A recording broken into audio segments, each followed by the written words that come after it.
یہی ماننا ہے یہ مان لے وہ ہیں عبدہ ورسولہ۔ الحمدللہ والصلاۃ والسلام علی رسول اللہ۔ ناظرین، خیر مقدم ہے آپ کا کریم ٹی وی اردو میں۔ ایک صاحب نے سوال بھیجا ہے لیکن نام اور پتہ نہیں لکھا۔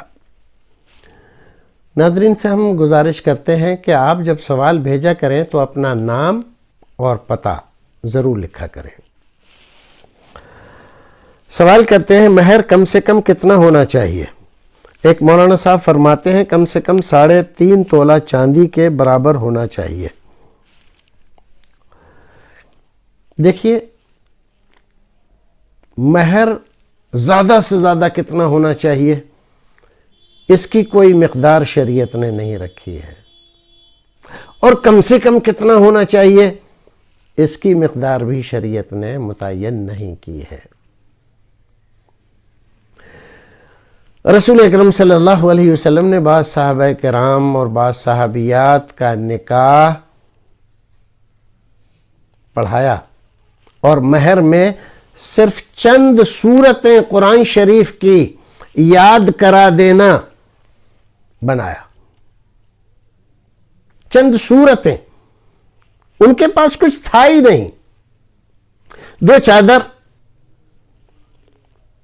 کسی کے پاس 1 چادر، کہا اس میں سے آدھی دے دوں گا۔ ارے بھی تم آدھی دے دو گے تو تم آدھے ننگے رہو گے، 1 میں سے بھی آدھی دے دو گے تو نہ تمہارا بھلا ہوگا نہ اس کا بھلا ہوگا۔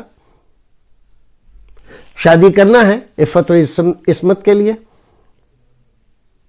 اپنے آپ کو برائی سے بچانے کے لیے، تو شادی کو اتنا آسان بنایا رسول اکرم صلی اللہ علیہ وسلم نے۔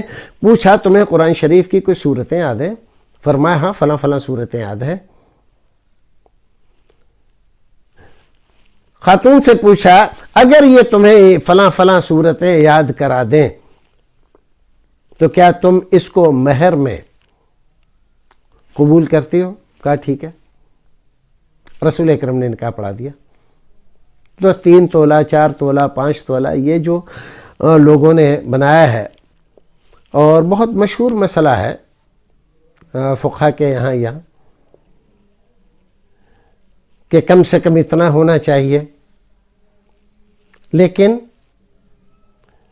یہ ان لوگوں میں ہے جن لوگوں کے پاس مال پیسہ ہے، چاندی سونا ہے۔ شریعت نے حسب حیثیت رکھا ہے مہر کو۔ ایک آدمی ہے اس کے پاس خوب مال پیسہ ہے تو اپنی حیثیت سے مہر باندھے۔